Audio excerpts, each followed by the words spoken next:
Republicans in the House of Representatives are strongly opposed to the new spending bill. President Biden is stepping in to get a bipartisan bill passed very soon. This is the latest fourth stimulus check update and daily news report.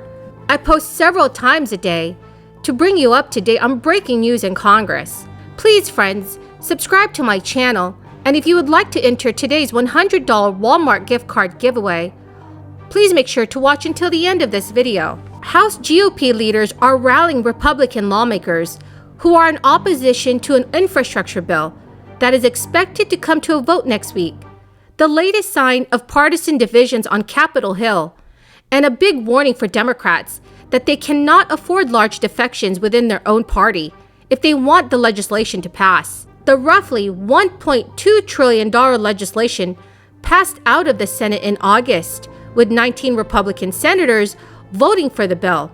The measure, which includes funding for priorities like roads, bridges, rail, transit, and the electric grid, was a culmination of painstaking negotiations between a bipartisan group of senators and the Biden administration, a process that showcased a rare example of successful deal-making between Democrats and Republicans on a major legislative package.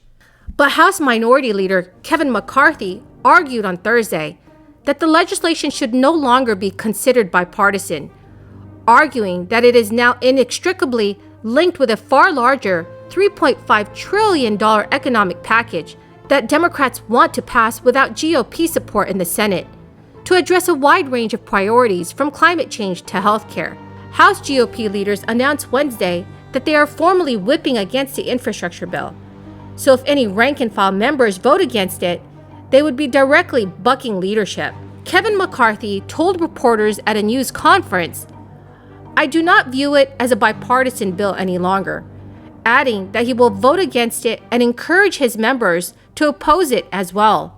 The $1.2 trillion bipartisan infrastructure bill is separate from the $3.5 trillion package, but both are key priorities for Democrats who have been attempting to move the two items in tandem to keep their caucus united amid divisions among moderates and progressives.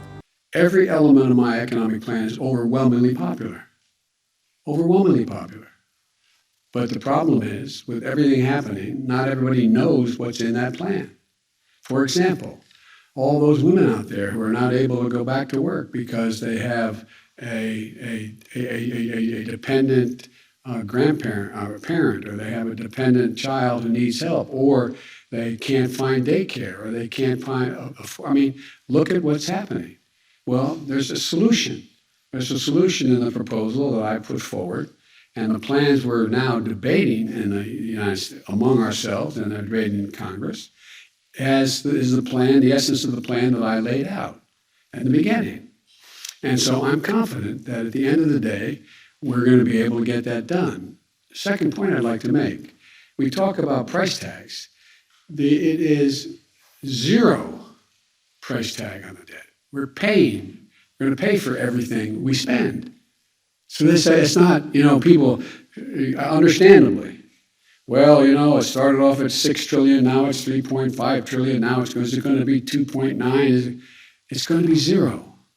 Zero, because in that plan that I put forward, and I said from the outset, I said, I'm running to change the dynamic of how the economy grows.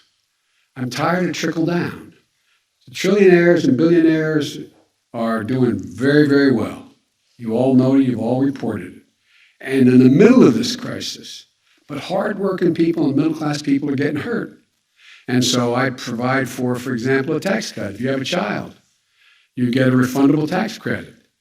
It's reduced hunger in America by 40%, literally for children.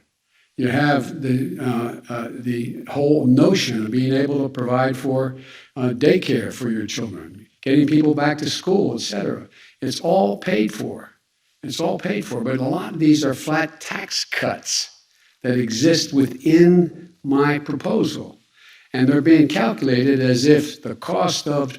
After facing much pressure from moderates who wanted to vote on the infrastructure bill immediately after it passed the Senate, House Democratic leaders committed to bring up the bill. But House progressives say they will vote against it unless a far larger $3.5 trillion package has been passed first, which is not on track to happen by that date. So everyone, do you think that Congress will pass a bill before the deadline? Please leave your thoughts in the comment section below. House Republicans are not completely united in opposition to the bipartisan bill, but the number of GOP members who vote in favor is expected to remain relatively small. House GOP Representative Brian Fitzpatrick of Pennsylvania has said that there are roughly 10 Republicans who are a hard yes on the bill, but declined to say how many more GOP votes are in play. The Internal Revenue Service and state labor departments are telling millions of Americans to repay stimulus checks and unemployment benefits. The benefits distributed during the crisis prevented millions of American families from reaching their financial brink.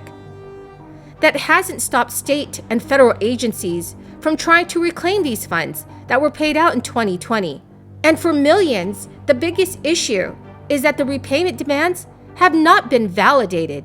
Everyone, the key word for this video is water.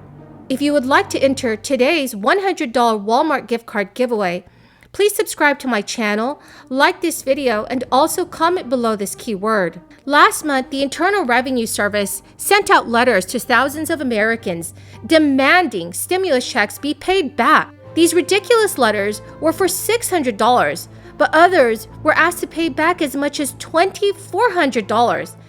In many cases, the Internal Revenue Service claimed that people were wrongly paid twice. Others, that a second check was sent to separate addresses. And the truth is, a majority of these people did not receive a second payment, and financial institutions have backed them up on it. The IRS says that audit letters requesting further information can be addressed by sending along the documents. They can be deposited digitally or sometimes resolved over the phone. In most cases, though, sending the documents or copies through the mail is the most effective way to get it resolved. As for payment requests on stimulus checks, the resolution is more complex. The IRS is instructing taxpayers to not call if they receive one of these letters, but instead pay the bill, with the goal of being to recoup the money on next year's tax return. However, sadly, it's proven to be such a burden on families who cannot afford to repay stimulus checks or would not have to file taxes normally next year. Thank you so much, everyone, for joining me here this morning. I greatly appreciate it. And if you're interested in entering today's $100 Walmart gift card giveaway, please like my video, subscribe to my channel, and comment below the keyword. Thank you so much, everyone, and have a very, very blessed Friday.